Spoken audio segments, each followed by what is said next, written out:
નમસ્કાર મિત્રો, હું છું આપનો મિત્ર એડવોકેટ પ્રફુલ કરંગિયા। આજે આપણે વાત કરીશું રિમાન્ડ દરમિયાન પોલીસ માર મારી શકે છે કે નહીં, તેના વિશે આપણે વિગતવાર ચર્ચા કરીશું।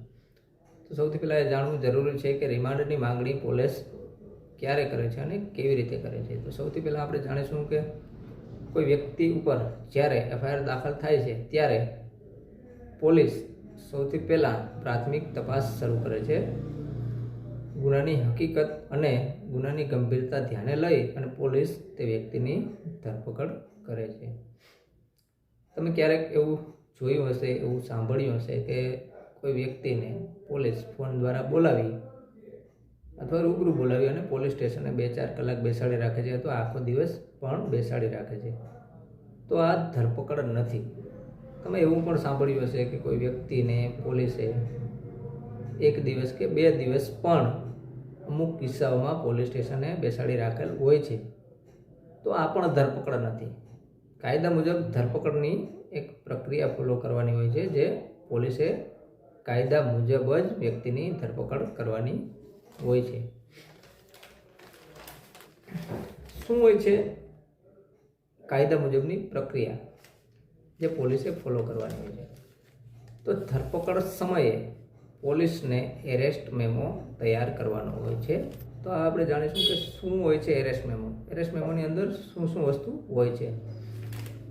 એરેસ્ટ મેમોમાં કોઈ વ્યક્તિની કોઈ ગુનાના કામે ધરપકડ થઈ છે તો તેની સંપૂર્ણ વિગત એરેસ્ટ મેમોમાં હોય છે, જેમ કે પોલીસ સ્ટેશનનું નામ, ગુના રજિસ્ટર નંબર, ગુનાની કલમો, ધરપકડની તારીખ, ધરપકડનો સમય, આરોપીની સહી, આરોપીના સગા કે મિત્રની સહી, ધરપકડની જાણ કોને કેવી રીતે કરી, ચહેરા પરના નિશાનનું પત્રક, વ્યક્તિનો શારીરિક દેખાવ, વ્યક્તિની આદતો, વ્યક્તિનો રંગ, શરીર પરની નિશાની, વ્યક્તિની ઊંચાઈ, આ બધી વસ્તુ એરેસ્ટ મેમોમાં જણાવવી પોલીસને ફરજિયાત હોય છે।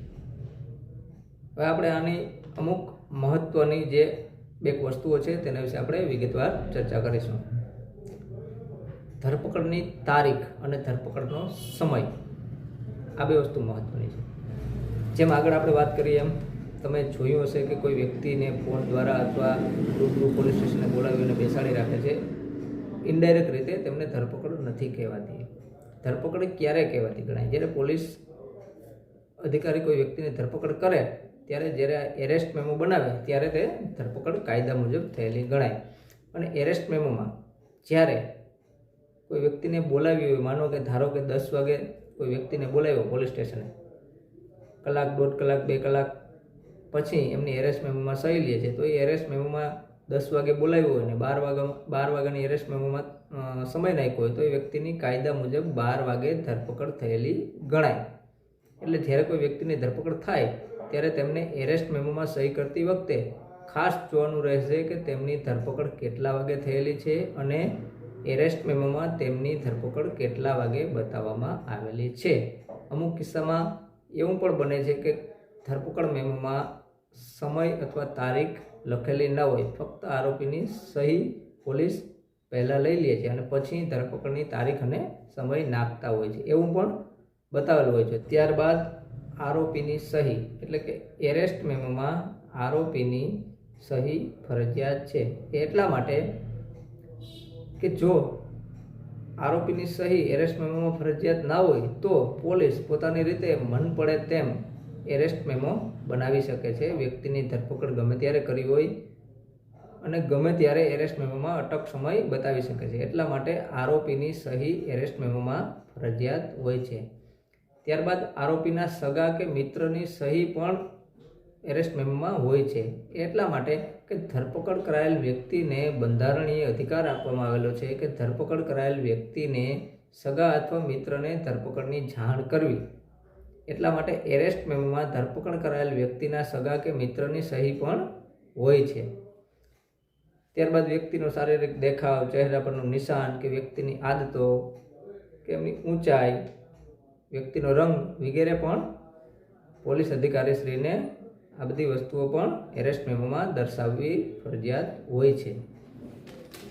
જ્યારે આ બધી પ્રક્રિયા ફોલો કરી કોઈ વ્યક્તિની ધરપકડ થાય ત્યારે કાયદા મુજબ તેમની ધરપકડ થયેલી ગણાય છે અને ધરપકડ સમયે વ્યક્તિની ધરપકડ કરેલ છે તેનો એરેસ્ટ મેમો પોલીસે બનાવવો ફરજિયાત હોય છે.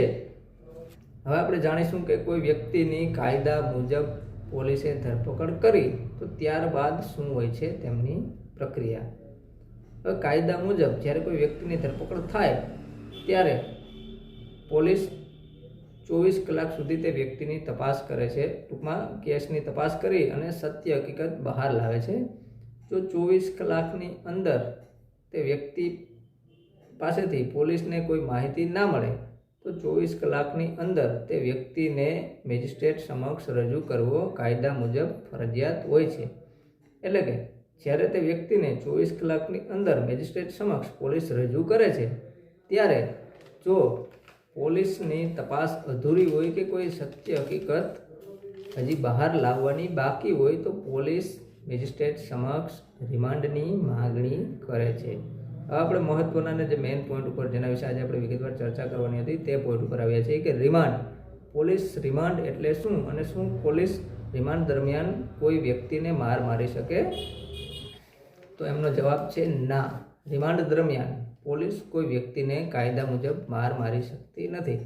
રિમાન્ડ એટલે જ્યારે ધરપકડ બાદ પ્રથમ 24 કલાકની અંદર વ્યક્તિને પોલીસ દ્વારા જે પૂછપરછ કરવામાં આવે છે તેમાંથી કોઈ સત્ય હકીકત હજી બહાર ના આવી હોય કે કેસની વધુ તપાસ કરવી જરૂરી હોય ત્યારે પોલીસ રિમાન્ડ એટલે કે વધુ પૂછપરછ વધુ તપાસની માગણી કરતી હોય છે. તેમને રિમાન્ડ કહેવામાં આવે છે. કાયદા મુજબ રિમાન્ડ દરમિયાન કોઈ પણ વ્યક્તિને પોલીસ મારી નથી શકતી, ટોર્ચર નથી કરી શકતી કે કેન પ્રકારે હેરાન પરેશાન નથી કરી શકતી. રિમાન્ડ દરમિયાન ફક્ત પોલીસ પૂછપરછ કરી શકે છે, વધારે કાંઈ પોલીસ કરી શકતી નથી. તો મિત્રો, રિમાન્ડ વિશે આજે આપણે વિગતવાર ચર્ચા કરી. રિમાન્ડ દરમિયાન પોલીસ કોઈ વ્યક્તિને મારી નથી શકતી. કાયદામાં એવી ક્યાંય જોગવાઈ નથી કે રિમાન્ડ દરમિયાન પોલીસને મારકૂટ કરવાનો અધિકાર હોય છે. તો આજે આપણે વિગતવાર ચર્ચા કરી. આશા છે કે તમને વિડીયો ઉપયોગી લાગ્યો હોય તો લાઇક શેર કરી મારી યુટ્યુબ ચેનલને સબસ્ક્રાઈબ કરો જેથી આવી લીગલી માહિતી તમારા સુધી સરળતાથી પહોંચી રહે. ધન્યવાદ.